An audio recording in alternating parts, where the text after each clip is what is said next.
Jerusalem, April 14th, 11:47 p.m. The city was settling into its ancient rhythms. Prayers had been whispered, markets had closed, streetlights flickered over stone walls that had witnessed empires rise and fall. No one expected what came next. It began as a hum, low, resonant, vibrating through the limestone and bones of the old city. Dogs stopped barking, birds fell silent.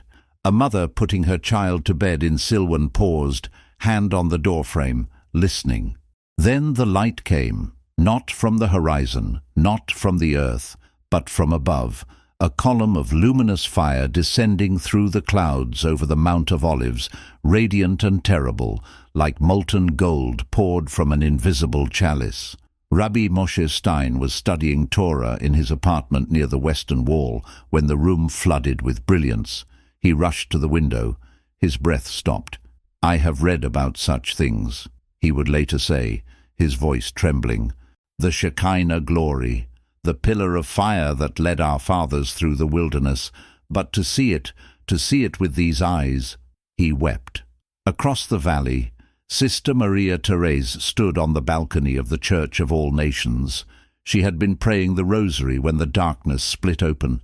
The light was not harsh, it did not burn the eyes, but it penetrated everything, as if it could see into the soul. She dropped to her knees.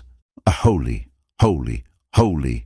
The words came unbidden, ancient, primal. Within minutes, thousands had emerged from their homes. Jews, Christians, Muslims, all standing in the streets, faces upturned, bathed in celestial radiance. Smartphones trembled in shaking hands. Videos streamed live across the world. The fire did not consume. It did not spread. It simply was, hovering, pulsing, breathing light into the darkness. Captain David Levi, an IDF officer stationed at a checkpoint near Gethsemane, watched through binoculars as the phenomenon unfolded. A secular man, trained to calculate threat levels and tactical responses, but this was beyond calculation. "I've seen flares, drones, missiles," he whispered into his radio. "This is none of those things. Command, I don't have words." His hand lowered the radio. His eyes stayed fixed on the light. A child named Amir, only 7 years old, tugged at his father's sleeve in the Muslim quarter. "Baba," he said softly, "is that an angel?" His father, a shopkeeper who had never spoken of such things, could only nod. Tears streamed down his weathered face. The glow lasted 37 minutes. No scientific instrument could measure its source. No satellite could pinpoint its origin. It defied physics, transcended explanation, a thing both seen and felt, witnessed by cameras and carved into hearts. And then, as suddenly as it had appeared, the fire began to ascend. Slowly, majestically, rising back into the heavens, like a breath returning to the lungs of God. The hum faded. The night returned. But Jerusalem was no longer the same. Something had shifted, not in the stones, but in the souls of those who had seen. A veil had been lifted, if only for half an hour, and the question that now hung over the city was not what had happened, but why. "And I will show wonders in the heavens and in the earth, blood and fire and pillars of smoke." Joel 2:30. The sun rose over a city transformed, not by destruction, but by wonder. Cafes buzzed with urgent conversations. News vans crowded the streets. The footage was everywhere, posted, shared, analyzed, dissected. But footage could not capture what had truly occurred. Dr. Elena Rostova, a physicist from Moscow visiting the Hebrew University, watched the videos again and again on her laptop. She adjusted her glasses, cross-referenced atmospheric data, checked seismic readings.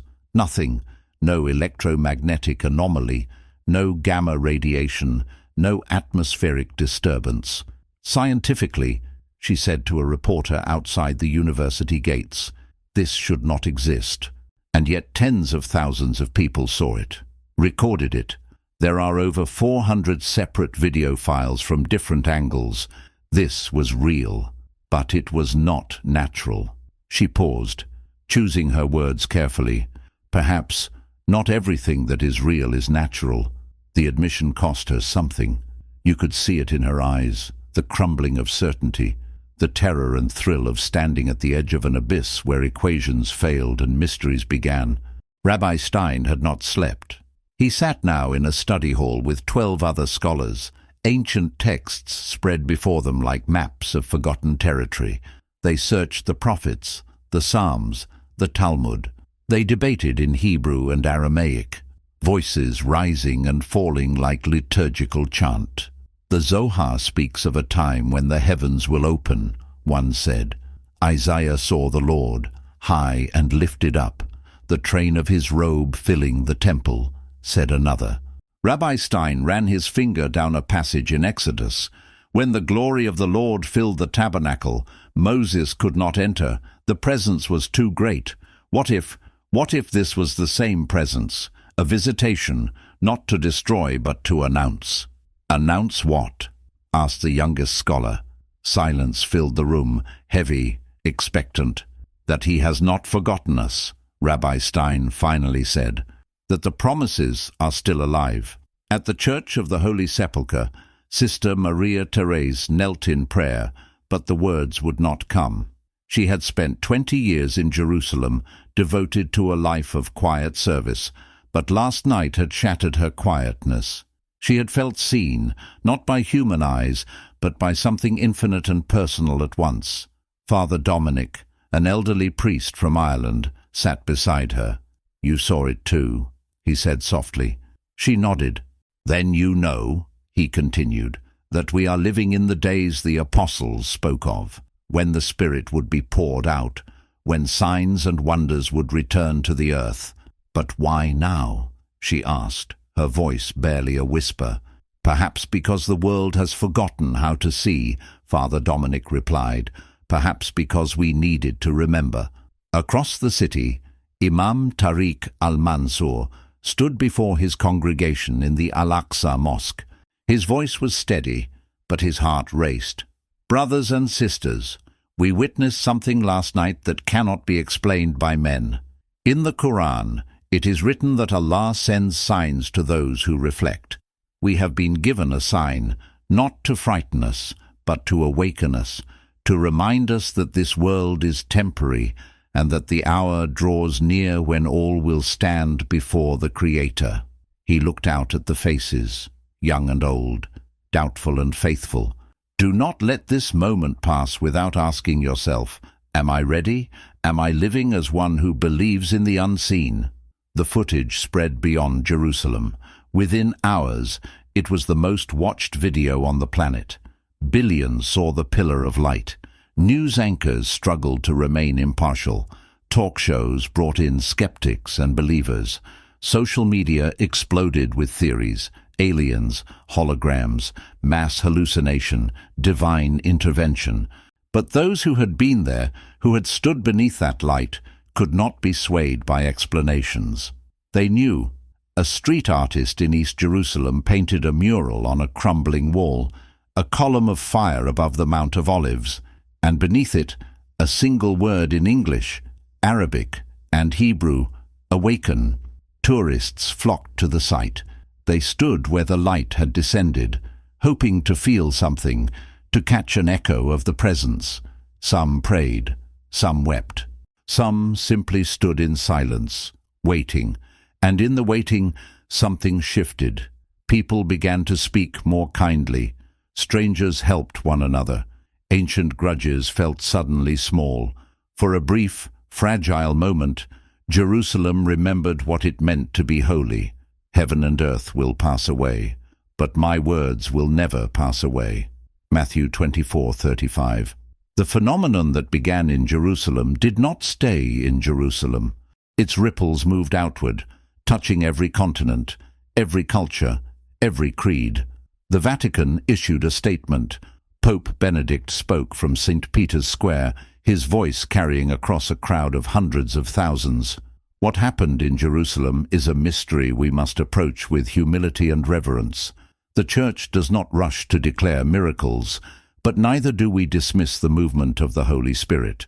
We must pray, discern, and remain vigilant. God is speaking. Are we listening?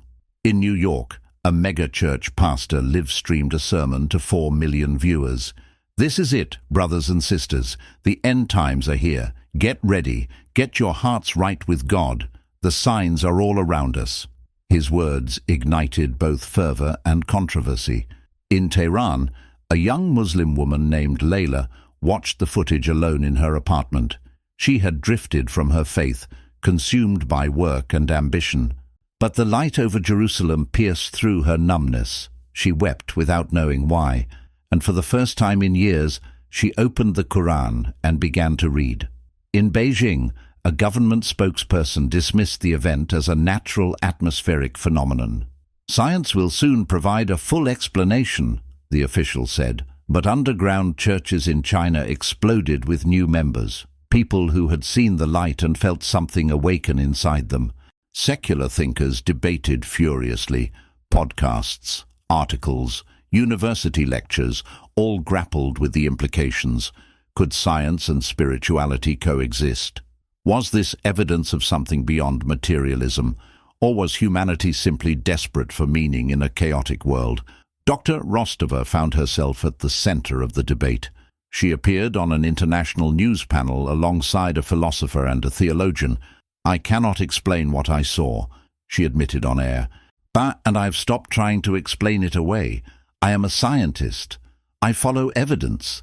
The evidence is that something transcendent occurred. Whether you call it God or the universe or the mystery, does the label matter? What matters is that we are not alone." Her words went viral. Atheists called her a traitor. Believers embraced her as a prophet of rationality meeting revelation. But in the quiet of her hotel room that night, Dr. Rostova knelt beside her bed, something she had not done since childhood, and prayed to whoever might be listening. Back in Jerusalem, the witnesses had become reluctant saints. Journalists hounded them. Documentary crews followed them.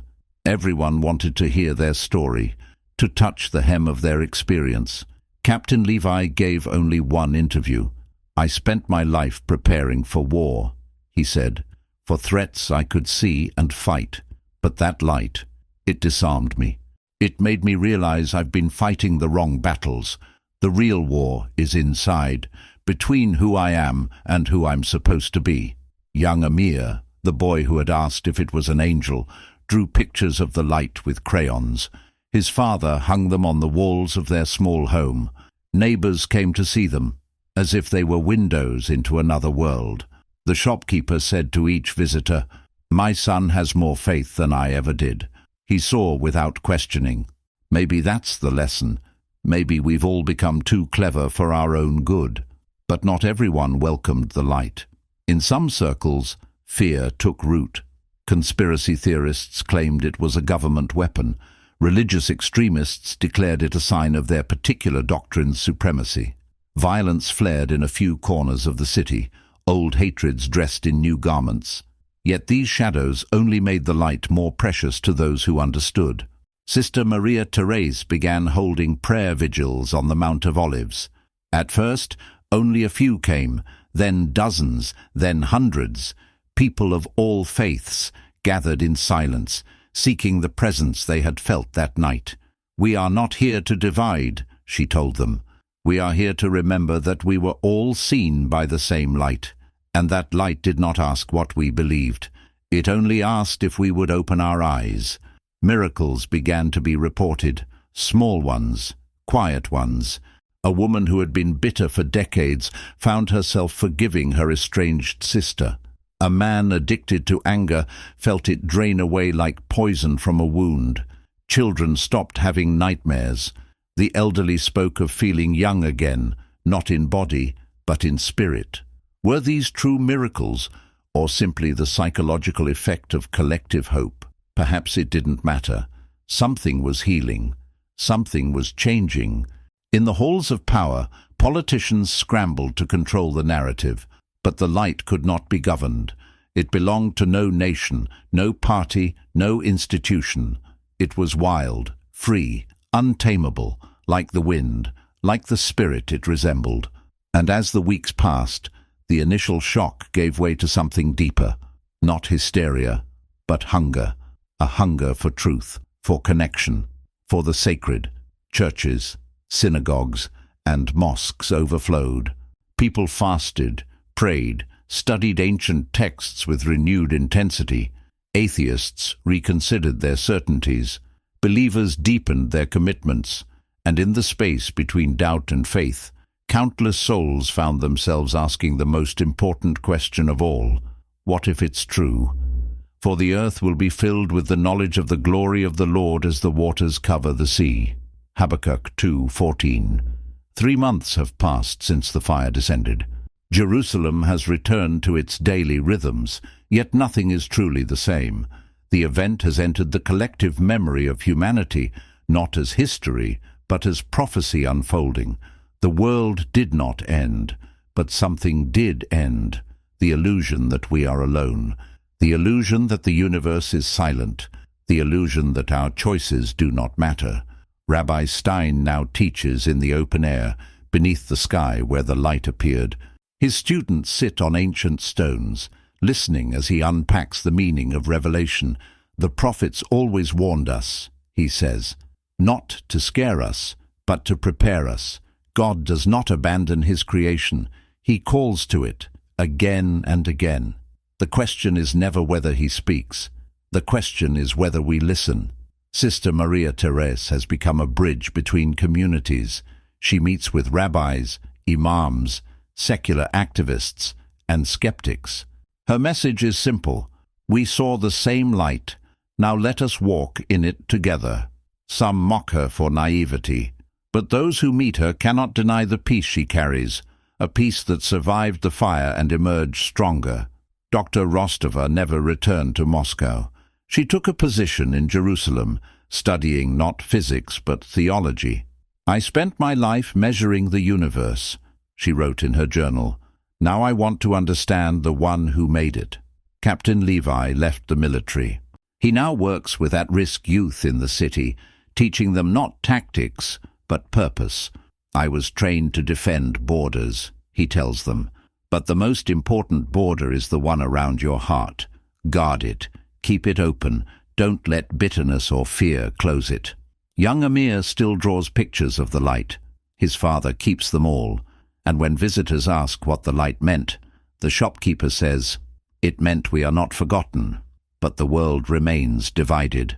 Some have embraced the event as divine, others have rationalized it away. Still others have weaponized it for their own agendas. The fire revealed not just heaven, but humanity, our capacity for transcendence and our tendency toward tribalism. Yet the faithful remain vigilant.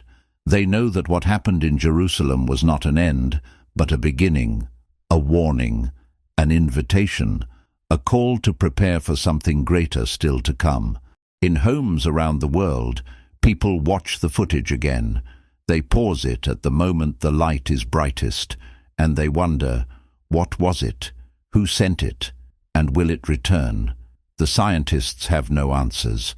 The politicians have no solutions. The philosophers can only speculate. But the witnesses, those who stood beneath the fire, they carry a knowing that transcends explanation. They have seen the veil grow thin. They have felt eternity brush against time. And they cannot unsee it, cannot unhear the silent voice that spoke without words. "I am here. I have always been here, and I am coming soon." The pillar of fire over Jerusalem was not the first sign, and it will not be the last. The question now is not what happened, but what happens next, and whether we will be ready. Around the world, a remnant keeps watch, not with fear, but with expectation. They pray, they seek. They live as those who have seen the light and know that greater light is coming. In Jerusalem, the Mount of Olives remains a place of pilgrimage.